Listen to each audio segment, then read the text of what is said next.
বাংলাদেশ কি Asia cup সেমিফাইনালে যেতে পারবে?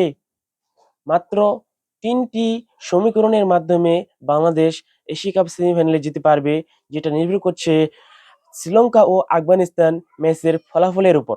তো চলুন সেই ৩টি সমীকরণ কি।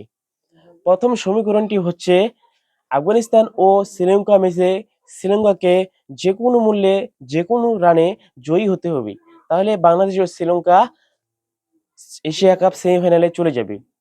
আর যদি শ্রীলঙ্কা সেই আফগানিস্তানের সাথে হেরে যায়, তাহলে সমীকরণটি আরো খুব কঠিন হচ্ছে বাংলাদেশের জন্য।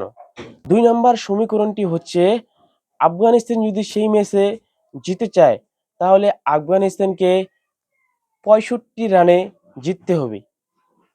যদি আফগানিস্তান ৬৫ রানে শ্রীলঙ্কার কাছ থেকে ম্যাচটি জেতে, তাহলেই বাংলাদেশ সেমিফাইনালে যেতে পারবে। আর ৩ নম্বর সমীকরণটি হচ্ছে আফগানিস্তানকে ১১ ওভারেই ম্যাচটি জিততে হবে। যদি আফগানিস্তান ১১ ওভারের মধ্যে ম্যাচটি জিততে পারে, তাহলে বাংলাদেশ সেমিফাইনালে যাবে।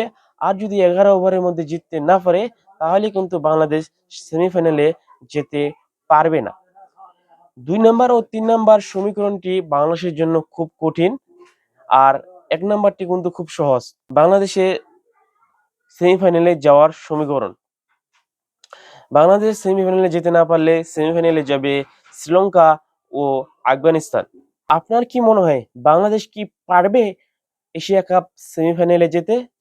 কমেন্ট করে জানাবেন। আসসালামু আলাইকুম।